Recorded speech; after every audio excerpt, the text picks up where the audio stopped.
پاس وقت ہے کہ ہم نے جو سیٹ اپ بنائی ہے. ود آل ڈیو ریسپیکٹ اتنی باتیں سننے کے بعد بھی کیا آپ کا بنتا ہے کہ آپ پنجاب حکومت میں ابھی بھی ساتھ رہیں, ساتھ بیٹھیں؟ مفاہمت میں اور بے عزتی میں with all due respect difference ہے سر. بالکل, اس میں ہم دوست ہیں, آپس میں پولیٹیکل باتیں ہماری ہوتی رہتی ہیں, اس میں کہیں بے عزتی کا شاخسانہ کہیں بھی نہیں ہے. ہم ان کی محبت اور ان کی باتوں کو اپنے لیے سر آنکھوں پر رکھ لیتے ہیں. وہ کوئی بھی بات کرے, دیکھیں یہ کوئی پنجابی فلم ہم نہیں بنوا رہے ہیں, یہ ہم ملک کی فلاح و بہبود کے لیے کچھ باتیں اگر ایک دوسرے سے اصلاح احوال کے لیے اگر سنتے ہیں اور سمجھتے ہیں اور ایک دوسرے کو راستے پر ڈالنے کی کوشش کر لیتے ہیں, اس کو ایک سیاسی کارکن, ایک فکر مند انسان جو ہے نا اپنے لیے بہتر سمجھتا ہے. یہ کوئی اچنبے کی بات نہیں ہے. اچھا, سیاسی کارکن کی حیثیت سے آپ کو لگ رہا ہے اگلے 24 گھنٹے میں آپ کو علیحدہ کیا جائے گا یا نہیں؟ میں کہتا ہوں آپ ہمارے ساتھ مہر بخاری 2 سال ہم ایک ساتھ رہیں گے اللہ نے چاہا, اور اس کی ملک کی جمہوریت کے لیے یہ 2 بڑی طاقتیں جو سیاسی قوتیں ہیں پاکستان کی, 2 سال آپ اکٹھے رہیں گے. اگر آپ مجھے اجازت دیجیے شیخ صاحب, آپ کی جماعت کے قائدین جو ہیں وہ کہاں منہ دکھانے کے لائق رہ جائیں گے؟ آپ نے اتنی بڑی بڑی ڈیڈ لائنز دی, آپ نے ایجنڈا دیا, وفاق میں آپ ان کو ہلا نہیں سکتے, نمبر گیم آپ کے پاس ہے نہیں. پنجاب سے اگر آپ ان کو علیحدہ نہیں کرتے تو حل کیا ہے پھر؟ کریں گے کیا؟ لانگ مارچ کی دھمکیاں تک دے چکے ہیں. میں شیخ صاحب ایک سیکنڈ, مہر ان کو موقع تھا, یہ ہمیں ہلا بھی سکتے ہیں, ایسی کوئی بات نہیں ہے, نمبر پوائنٹ بھی بن سکتے ہیں. ہم پچھلے دنوں بھی ہمیں یہ انہوں نے ان کی مہربانی کہ پاکستان کو پولیٹکس کو نون گروپ نے ڈی سٹیبلائز نہیں کیا, اس میں ایسی کوئی بات آپ نے کر. میں شیخ صاحب کی طرف سے آپ کو جواب دے رہا ہوں. ایک دوسرے کو نہیں ہلانا چاہتا, دوسرے تیسرے کو نہیں ہلانا چاہتا, آپ ایک دوسرے کے محافظ بنے ہوئے ہیں, کرسی کسی کی نہیں ہل رہی, مگر بیانات پہ بیانات, ڈیڈ لائن پہ ڈیڈ لائن. آپ دیکھو, آپ کا ایک اپنا سوچ کا انداز ہے, آپ ایک انداز سے سوچی ہو. اب میں جو پاکستان مسلم لیگ نون کا ہے وہ اپنے ایک انداز سے سوچتی ہے. اب یہ ہے کہ آپ لوگ کیا چاہتے ہیں کہ ہم لوگ پھر واپس 90 کی دہائی میں چلے جائیں؟ نہیں سر, ہم نہیں یہ چاہتے. ہم چاہتے ہیں کہ اگر آپ ایجنڈا دیتے ہیں نا, یا اگر کوئی وعدے کرتے ہیں, بیانات کرتے ہیں, تو ان کو پورا کر کے صرف آپ یہ بتا دیں کہ آپ کی اس محاذ رائی سے یا حکومت کے گرنے سے یا حکومت کے بننے سے عام آدمی کو اس کا کوئی فائدہ یا اس کے ثمرات کو پہنچیں گے؟ ہماری کوشش یہ ہے کہ اس ملک میں 2-3 چیزیں, مہر ایک بات آپ کو, ہماری کوشش یہ ہے کہ اس ملک میں 3 چیزیں, میں 3 چیزیں اس لیے کہہ رہا ہوں کہ آپ کے پاس اتنا وقت بھی نہیں ہوتا کہ میں اس کو ایلیبریٹ کر سکوں.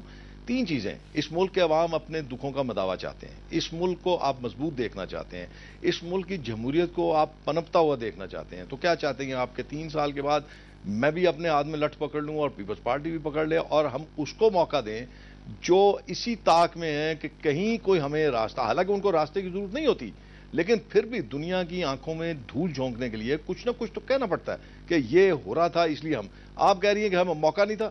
موقع کیوں نہیں تھا؟ جس وقت JUI اور یہ چھوڑ کے گئے تھے MQM والے, اس وقت پاکستان مسلم لیگ نون کے پاس بہترین موقع تھا.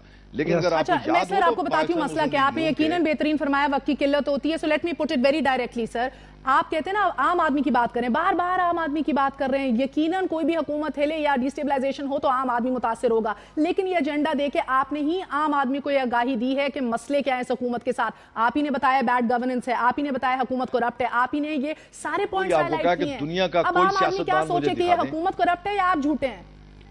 میں آپ کو, مجھے دنیا کا کوئی سیاستدان بتا دے جو یہ چاہے کہ اس کے ایکٹ سے, اس کی تجاویز سے, اس کی مد مخالف جماعت جو ہے, جو اس کی سب سے بڑی سیاسی مخالف جماعت ہے, وہ طاقتور ہو. اس سارے ایجنڈے کا مطلب یہ تھا کہ اس ملک کے عوام کو امن ملنا چاہیے, اس ملک کے عوام کو مہنگائی کے جین سے باہر نکلنا چاہیے, کرپشن ختم ہونی چاہیے, الیکشن کمیشن ایک خود مختار ادارہ ہونا چاہیے, اور جو ادارے جہاں پہ کرپشن ہے ان اداروں کے شیخ صاحب ہمیں ایجنڈا پتہ ہے, میرا سوال کچھ اور ہے. نہیں, آپ کا سوال اس سے ریلیٹڈ ہے. آپ کا سوال اگر اس سے باہر ہے تو مجھے آپ وہ بتا دیجئے, میں اس کا جواب آپ کو پیش کر دیتا ہوں. سر سوال بڑا بنیادی ہے, آپ نے آگاہی اویئرنیس دی ہے اس ایجنڈے کو پیش کر کے, بہت بڑی سروس کی عوام کی, مگر اب ایک عام آدمی کیا سوچے, ایجنڈا تکمیل نہیں ہوا اور جوں کا تو نہیں بدلے گا سیاسی ایکویشن کے اندر.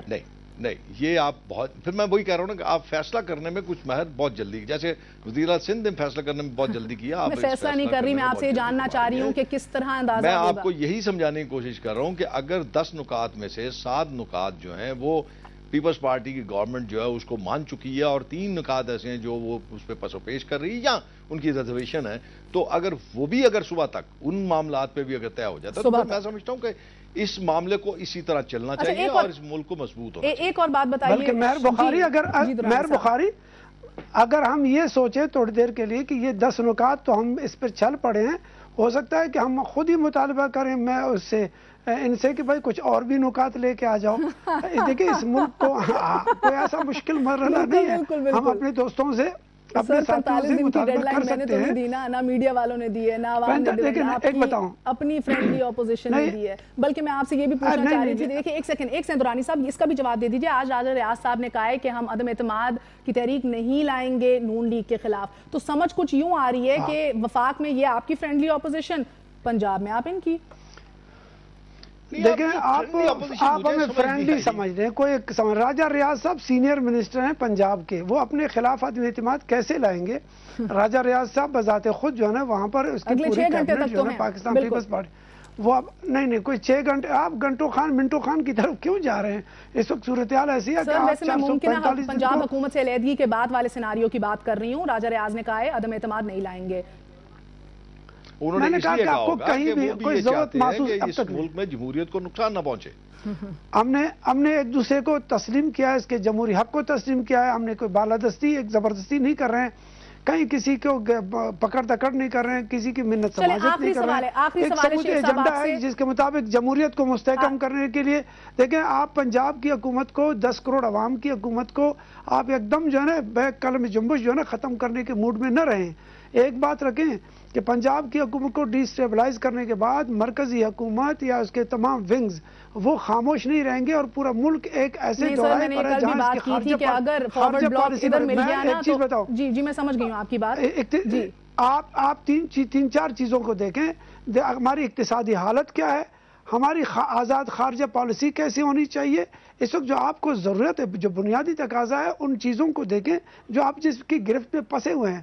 آپ یہ چاہتے ہیں کہ ادارے مضبوط ہوں، جو 18ویں ترمیم کے تحت جو ادارے صوبوں کو جا رہے ہیں وہاں ان کی حقیقت کو تسلیم کر کے ہم بس یہ چاہتے ہیں کہ عام آدمی اور عوام کے نام کے اوپر منافقت نہ ہو، سیاست اور کرسی نہ کھیلا جائے. شیخ صاحب آپ سے آخری سوال ہے مجھے، اگر ایک درانی صاحب پلیز موقع دیجیے، وقت کی قلت ہوتی ہے. شیخ صاحب آپ سے آخری سوال یہ ہے کہ ابھی کل تک جس آپشن کے اوپر لعنت بھیجی جا رہی تھی، آج میاں محمد نواز شریف اگر آپ سے یہ کہہ لیں کہ گھما کے کان پکڑنے کی بات کر رہے ہیں، کہہ رہے ہیں کہ جو روٹ کے گئے تھے یا جو دور گئے تھے آج وہ واپس آ جائیں، ان کو خوش آمدید کہیں گے. یہ کیا آپشن بلینکٹ آپشن ہے سب کے لیے یا ایک دو لوگ ابھی بھی اس سے مائنس ہیں؟ پہلی بات تو مہر میں آپ کو یہ کہہ دوں کہ میاں صاحب نے یہ لفظ استعمال نہیں کیا. اور دوسری میاں صاحب کے ایگزیکٹ کوٹ ان کوٹ آپ کو بتا دیتی ہوں، الگ ہونے والوں کو پارٹی میں واپس آنے پر خوش آمدید کہیں گے.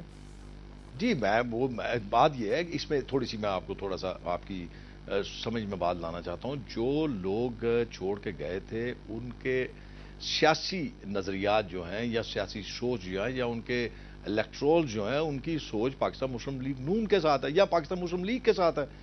تو ان لوگوں نے جن لوگوں نے سیاست کرنی ہے انہوں نے بہرحال ایک راستہ اپنانا ہے اور راستہ اپنانے کے لیے بہت شکریہ جماعت میں جانا پڑے گا بہت جہاں سے اٹھ کے گئے تھے وہ. جی بالکل. شیخ روحیل اصغر صاحب، آیت اللہ درانی صاحب، بہت شکریہ. بڑے بھاری دل کے ساتھ یہ کہنا غلط نہ ہوگا کہ کل کا جو سوال تھا وہ آج بھی ہے، سیاست یا منافقت؟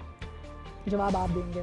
چھوٹا سا وقفہ لیں گے، وقفے کے بعد آپ کی خدمت میں پھر حاضر ہوں گے اور آپ کو بتائیں گے کراچی میں بتاخوری کیسے ہو رہی ہے اور جو ٹریڈرز ہیں، تاجر ہیں، وہ کس طرح افیکٹ ہو رہے ہیں. اور ادھر کے وزیر قانون یہ بھی کہہ چکے ہیں کہ اگر ضرورت پڑی تو فوج کو بھی طلب کیا جائے گا.